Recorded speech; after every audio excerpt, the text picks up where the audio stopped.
Hello and welcome to the Arise interview. 60 minutes of big questions about the big stories from the news and beyond with fresh insight and critical analysis. I'm Charles Anyagulu. Coming up in the next hour, when will a coronavirus vaccine be found to help us return to life as we knew it, as the world's leading scientists and pharmaceutical companies race to achieve results?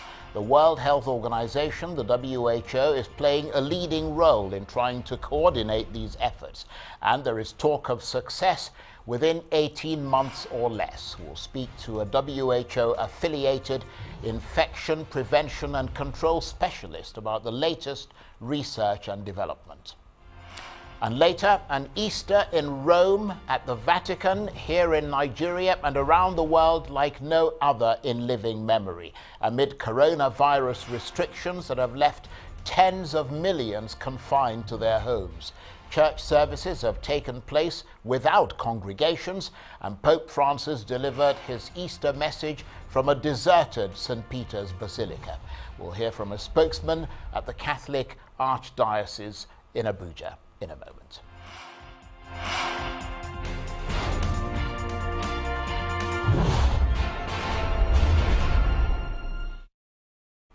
We begin once again with the story that matters most to all of us, wherever and however we live: the spread of the powerful COVID-19 virus and its impact worldwide. As of now, there are nearly 2 million cases and sadly around 200,000 deaths, and that number keeps rising even as I speak, from the fields of France to the streets of America and across cities, towns and villages in Asia, Europe and Africa. And all that begs the pressing question: when will a vaccine be found to help us return to life as we knew it? Science is, of course, always an uncertain process of trial and error, but there is talk, hopeful talk, of research and development success within 12 to 18 months.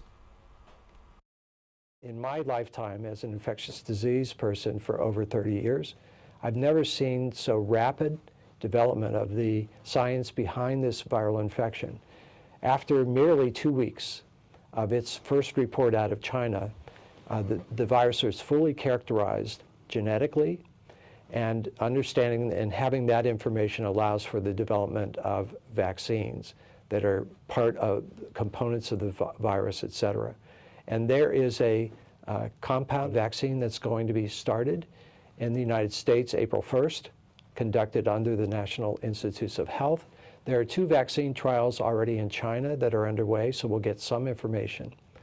The problem with the development of any vaccine is you need to go through a number of steps, or what we call phases, in order to test tolerability as well as safety, and then in some individuals at risk, some of the vulnerable populations, including those that are elderly or have other medical conditions at risk for developing severe COVID-19 infection. We'll do those, and then finally we'll get to general vaccine trials in the population to look at efficacy, and that is a phase 3 trial.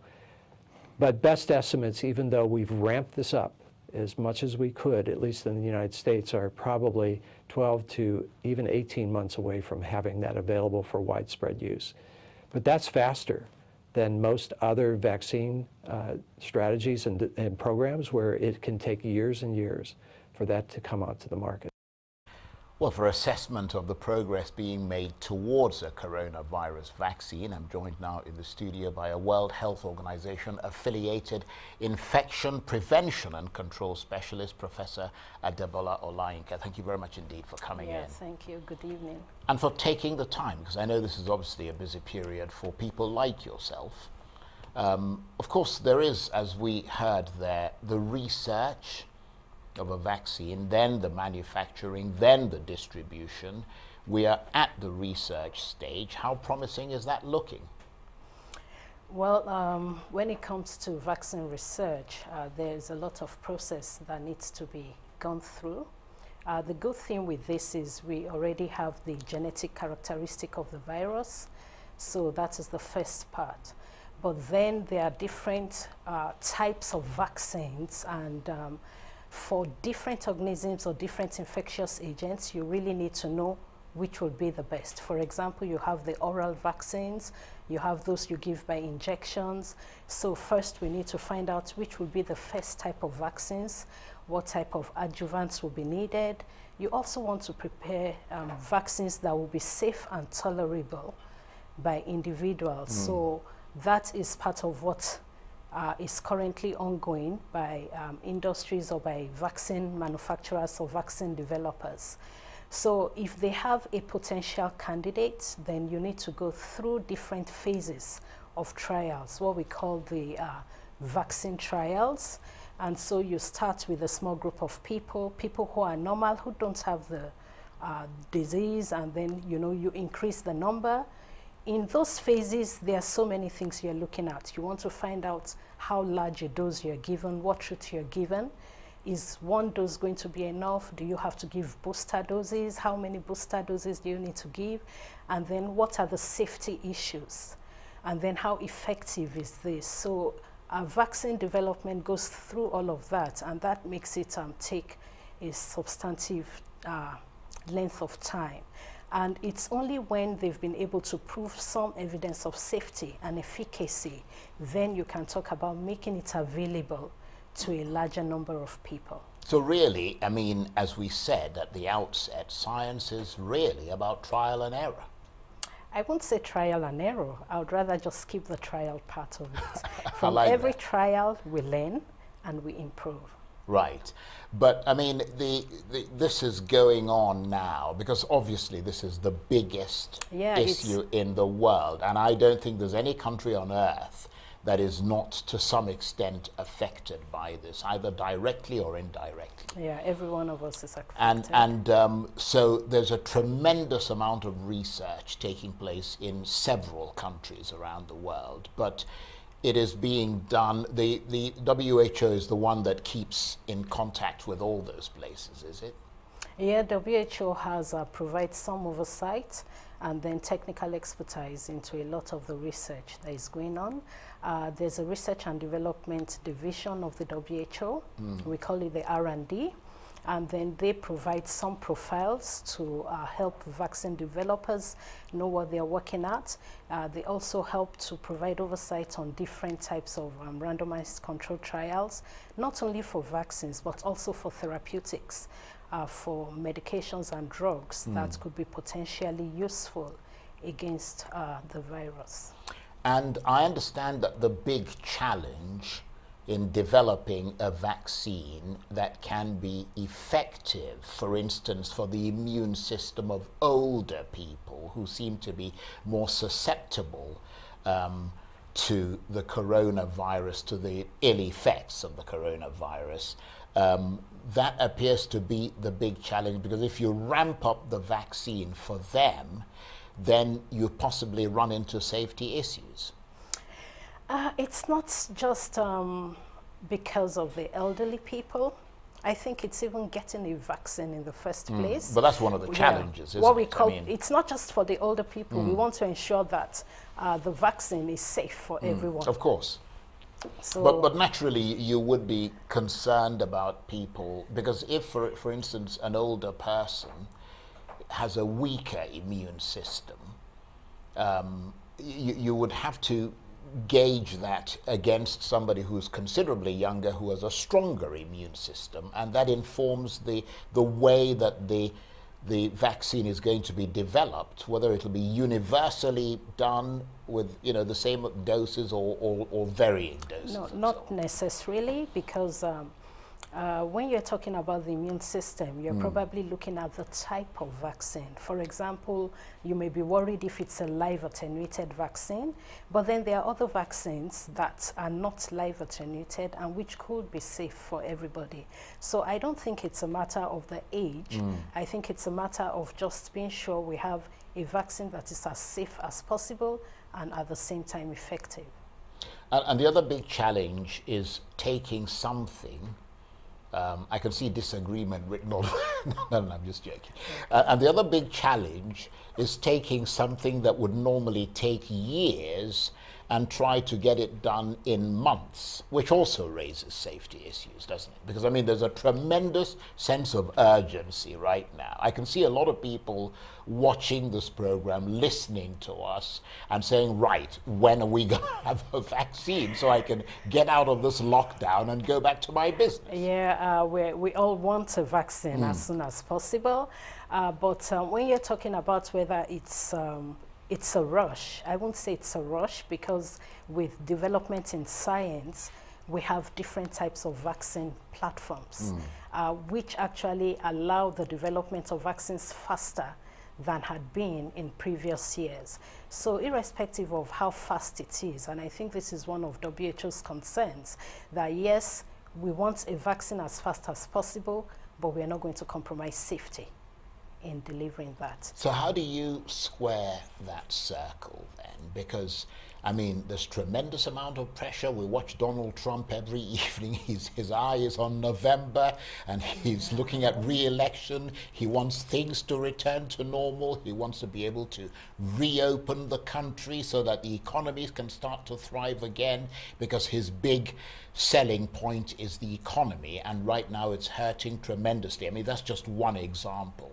Numerous other countries, if you look at Spain, for example, today they've been forced to reopen the parts of the country. They've now eased restrictions on certain types of industries and certain types of jobs. So there is a huge economic problem, even in Nigeria here. A lot of people who go out on a daily basis.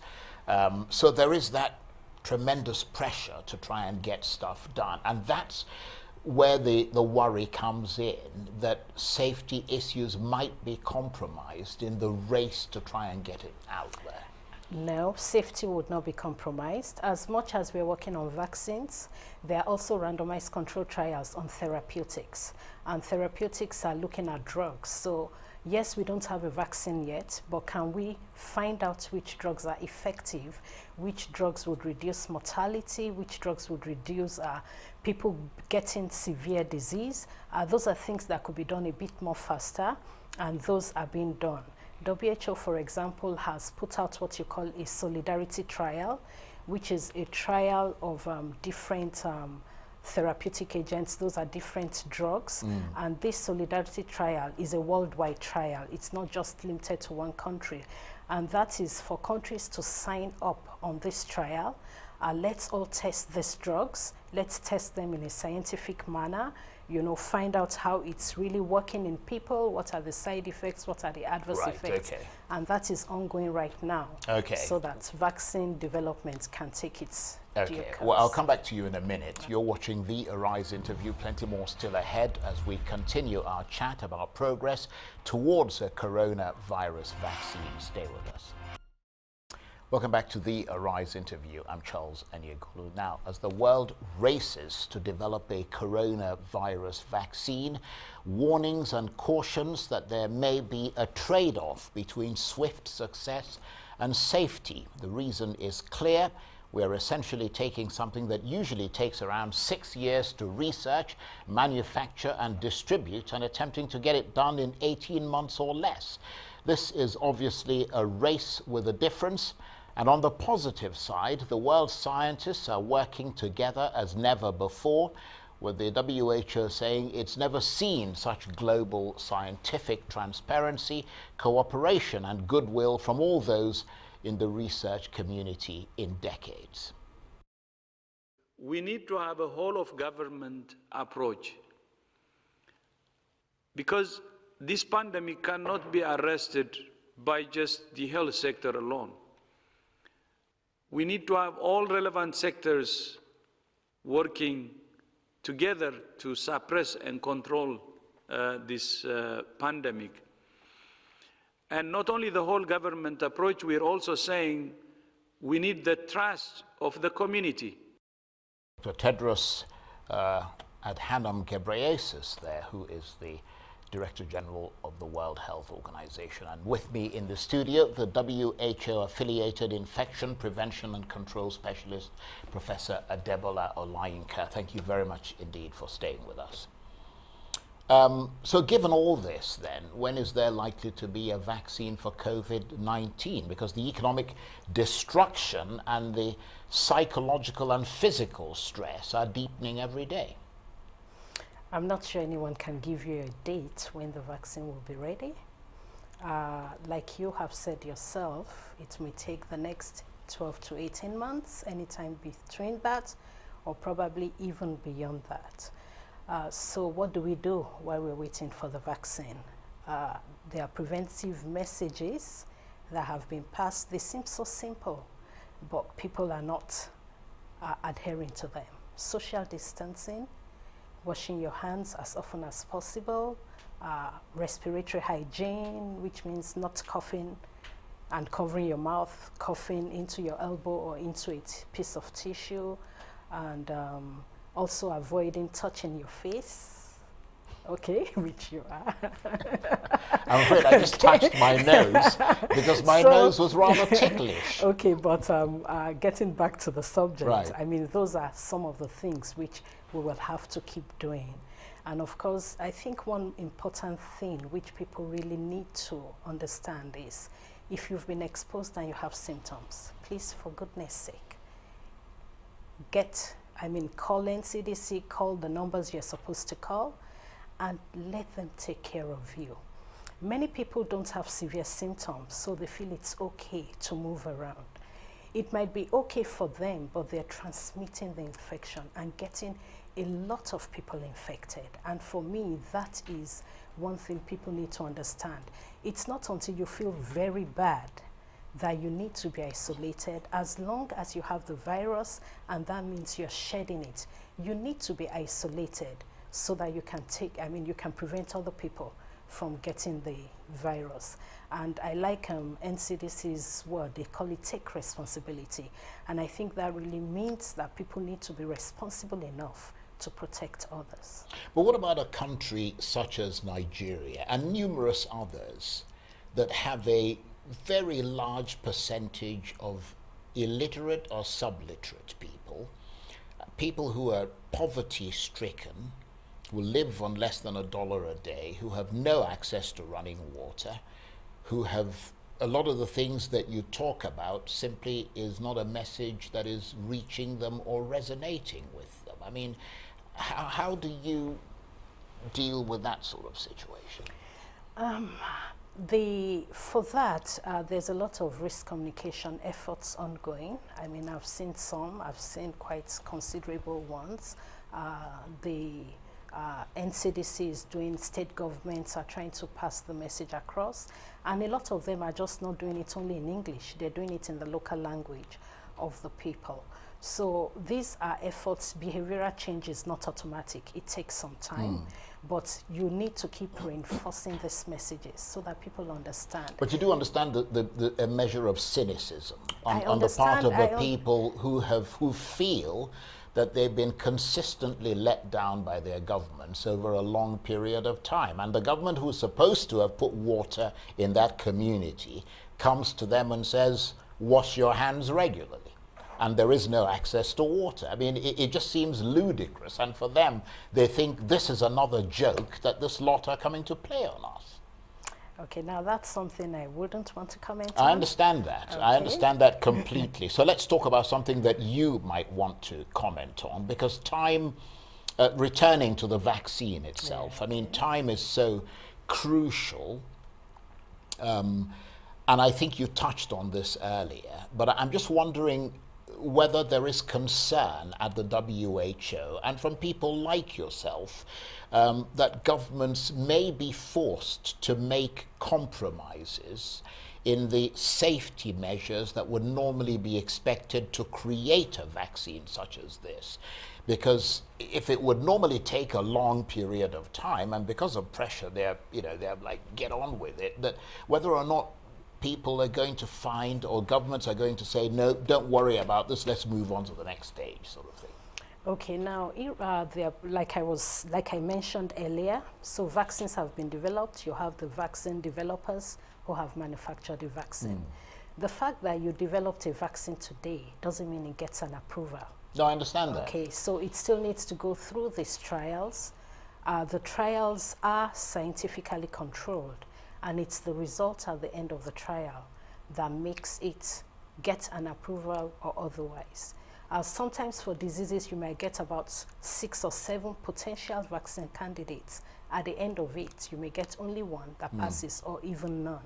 So those are things that won't be compromised. At the point of approval, the due processes will go, irrespective of how fast it seems to have been developed. Right, because I mean the obvious concern here is that here you've got, you know, a vaccine that I am told, and you're the expert, but I'm told normally, I mean, I've listened to a broad range of people, normally takes about 6 years to develop a vaccine of this nature.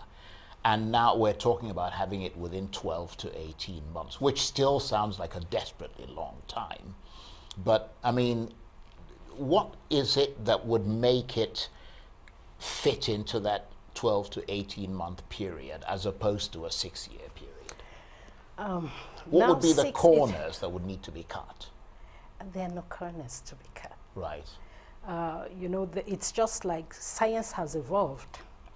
In the past, vaccine development took a much longer time. Yeah, but I'm still hearing contemporary people. I mean, if you're looking at saying the, it'll take let me 6 give you an years. example. Sure. The Ebola vaccine, we had the bad outbreak 2014 to 2016.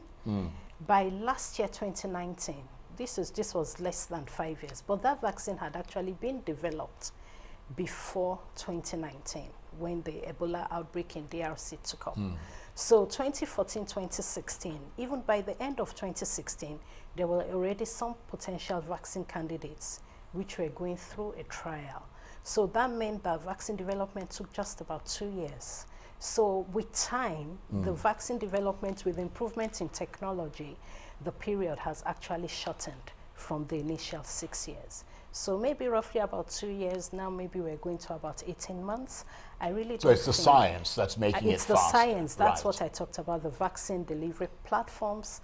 They help us to make vaccines Right. much faster. And what than about when before. there is a tremendous surge of political will, where world leaders are listening and reacting to this with the speed and the urgency that's required in terms of funding, for example, and getting through the bureaucracy, because sometimes bureaucracy gets in the way. I mean, you give somebody a vaccine, it'll take them several months before they, having gone through all the trials, they sort of give the approval. I mean, do you think that that is something that could also have an effect in terms of moving it more swiftly forward without compromising on the safety issues? Yeah, and I think, I mean, just like you just showed Dr. Tedros' speech, that was his appeal to nations to work together so that we could combat this.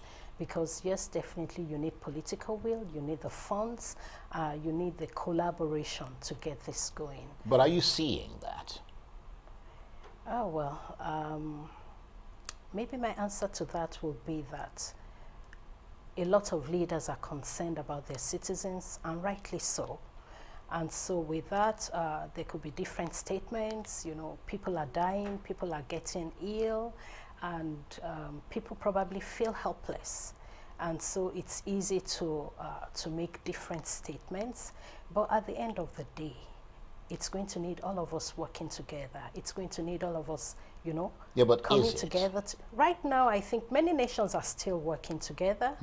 So I would say yes. Because everybody's talking about global solidarity. But then when you really think about it, I mean, the Spanish Prime Minister is concerned about what's happening within the borders of Spain. And, you know, which rightly so. Yeah. Rightly so. People need to be concerned primarily about their citizen. But for example, when we're talking about a vaccine, it's beyond an individual nation. The whole world is going to benefit from that. So there's still a lot of cooperation on that end. But obviously the country that develops it first, I mean, I don't see Donald Trump having developed a vaccine in America saying, well, hold on a minute, let's get some democracy into this thing here. Actually, America is not the only country developing No, I know, but I'm saying anyway. assuming they do it first. I mean... Yeah, it doesn't matter who develops it, it's going to be available. But it'll take time, though, yeah, won't it, to take get some to the time. rest of the world. And I think that's the message we all need to know. As much as we're hopeful for a vaccine, we need to look at other interventions in the meantime before the vaccine is available to everyone. Right. But, I mean, what about things like medicines and so on? Yeah, the medicines, some of them are available, and those are some of the interventions. Like I told you, there are currently trials on a few drugs, and so those are things which we could work with. Right, okay. Well, I know you've had a long day, but I'm just going to ask you to stay with us, because talking with you is just absolutely fascinating, to be honest. I mean, you're such an interesting person and clearly very knowledgeable in this field. You're watching the Arise interview, plenty more still ahead, including we'll talk some more about the coronavirus vaccine. Stay with us. Welcome back to the Arise interview. I'm Charles Anyegolu. So, we've been asking this all evening. When will a coronavirus vaccine be found to help us return to life as we know it? The world's leading scientists and pharmaceutical companies are racing to achieve results. The World Health Organization, the W.H.O, is playing a leading role in trying to coordinate these efforts, and there is talk of success within 18 months or less. Well, with me in the studio is an infection prevention and control specialist who is also a research officer with the World Health Organization, Professor Adebola Olayinka. Thank you very much indeed for staying with us. Yes, thank you. And we're hearing that there are several companies, I think you also mentioned this, that are moving forward, and that there are at least 5 vaccines that are moving into the initial testing stage in humans. Is that correct? How far have they advanced? Okay, well, I'm not sure of the exact number of companies that have, we don't call them vaccines yet. At this point, we call them potential vaccine candidates. And well, usually when you do vaccine development, you have to do animal trials first. And then if you've done the animal trials, you get to what we call the phase 1A. In phase 1A, those are the initial trials in humans. And then you're going to pick just a few volunteers. They have to be people who volunteer for this, because these are new things. Nobody really knows how they're going to go. And so you pick maybe about 10, maximum 20 people, and you kind of do the trials in them. You use them to kind of determine what the dose would be, and they're monitored very closely to understand what effects these are. Their samples are taken and monitored to see whether it really stimulates the protection that is needed or not. So a few of them may be ready to enter that phase. And in this push forward for a vaccine by so many scientists and pharmaceuticals in so many countries, what could make the difference? Is it the laboratories that are better funded and have state-of-the-art technology, or is it, as we've seen in historical accounts of long ago, an element of luck, basically? It's a combination of many things. When you're doing a vaccine, you develop vaccines against particular agents. So the first is to have a good understanding of that agent. Now, if you're looking at the SARS-CoV-2, which is the agent that causes COVID-19, it's a novel coronavirus. The good thing is, with the advance in technology, we could quickly get the sequence. As early as January, China had sequenced the virus, so which made it easy also, because there are some information that vaccine developers need. They need to understand the genetic component of the virus. But I thought they said the Chinese supplied that. Yeah, but then, I mean, one thing with any infectious agent is over time, there might be slight changes. And so when you want to develop a vaccine, you want a vaccine that will be effective against not just that one, but even likely variants of the original virus. So these types of information are important. The other thing is, you need to understand what technology will deliver the protection best. And so those are some of the things that the vaccine developers need to work on. So it's not just luck. I think for me, it's a good scientific understanding of the virus or the agent you want to develop a vaccine against, a knowledge of the technology, a knowledge of different platforms, and of course, yes, the scientific equipment and environment. These all add together to make this feasible. And are all those in place? In many places, yes, they are. I was listening to Bill Gates, the Microsoft founder, and one of the people funding research and development for the coronavirus vaccine. And he was saying that in spite of his repeated warnings several years ago that a pandemic such as this, his warning that a pandemic such as this could happen, investments were not made by governments. They preferred instead to focus on defense budgets that prepared them for wars by simulating battles and making sure they were good at it, but nothing for this pandemic risk, which he said at the time was even greater than the risk of war. Nothing like germ games. I mean, you hear of war games all the time, but no sort of germ games. I mean, where you simulate how to build your sort of ICU capacity and whether you can make ventilators in record time and all that sort of thing, and you can see the crisis the world is in. Yeah, it's, I would say unfortunate, but I would also like to say that WHO actually had a plan for this. After Ebola, there was the need to understand that you could have some diseases which are kind of neglected, but which would have pandemic potential. And then in the, what we call the R&D blueprint of WHO against diseases of public health importance, there was a disease that we call disease X. So we had this list of 8 diseases, and we had disease X, and there was an R&D blueprint for disease X. Disease X is a disease that we do not know about yet, but which may arise in future. And so how do we put in place what we call medical countermeasures? Now, medical countermeasures are diagnostics, therapeutics, and preventives, such as vaccines. And so WHO already developed a blueprint for a disease X. And I think this is why when this came up, it was easy to just activate, okay, we had an R&D blueprint for disease X. This is a disease X come up.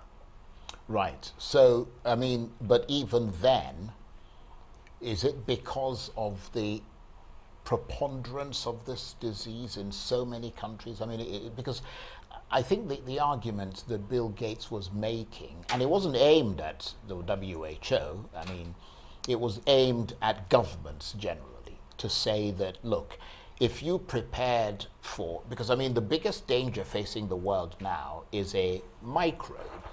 Yeah. I mean, it's not the big guns and the nuclear weapons and all of that. I mean, this is what is completely upset not just the health systems, but, you know, the economies of the world, the social systems, relations. I mean, the world, as we know it, has completely changed. And the point he's making essentially is that there was no provision for this. Is this something that the World Health Organization was warning about? Because I mean, we've seen videos of Bill Gates warning about the possibility of a pandemic. Yeah, I think, you know, there's always been that concept of what we call global health security. And that concept really came up strongly with the Ebola, I could also call it a pandemic of 2014, that when you talk about security, it's beyond just, like you mentioned, the guns and all of that. There's the health security, and it's global.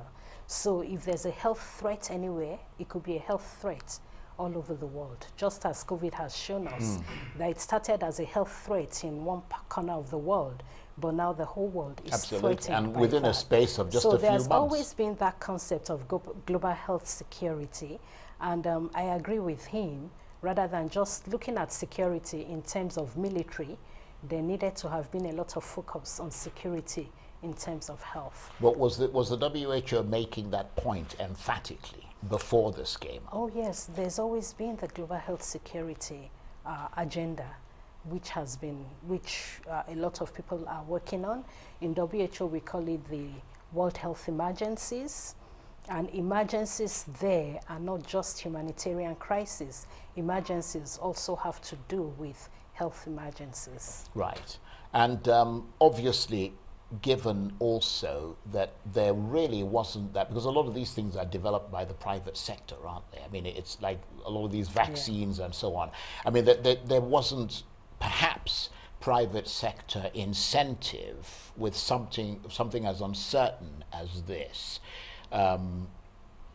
So for that sort of thing to happen, it would have had to have been motivated by governments, wouldn't it? Because there was no incentive really to develop that, things when there is no, there's no sort of, Okay, well, for vaccines, I keep referring to the Ebola because that was really an eye-opener for the world. And so WHO actually worked with quite a number of nations, and they put together a funding for vaccine development, which included the vaccine development for disease X. That funding was given to an organization called Coalition for Epidemic Preparedness and Innovation, CEPI, which was so that, looking at the economic part, because usually when pharmaceutical industries want to develop, I mean, it's a business thing. But then this was funded by different nations of the world to work towards developing vaccines in cases like this. And I think it's because of that funding, which had been made available even before now, that's helping to push and hasten the development of vaccine against COVID-19. Right, just briefly, because we're almost out of time and we appreciate your patience. What is your assessment of the way Nigeria is dealing with this? It's not in my place to assess how Nigeria is dealing with this, but I can share what I have seen and what I've observed. I've seen substantive government commitments. I've seen the agency, the national agency, NCDC, doing a lot of good work. I've also been to a few states, and I've seen that everybody is concerned about this. I've also seen a lot of people doing a lot of hard work, just to see how best to control this. So what I would advise is that the citizens of the country should support the government. And when I talk about the citizens, I actually want to talk more to the highly placed people who sometimes feel they are above the laws and they don't obey simple instructions. There's a lot of guidance out there, a lot of them adapted from the WHO guidelines. NCDC is always churning out guidances and guidelines day in and day out. And my advice would just be, could we just follow those guidance? Right, okay. And we'd all be safe. Okay, I want to thank you very much indeed. Professor Adebola Olayinka is a WHO affiliated infection prevention and control specialist and a research officer with the WHO. Thank you very much indeed. Thank you. You're watching the Arise interview. Plenty more still ahead, including an Easter around the world like no other in living memory amid coronavirus restrictions. Stay with us.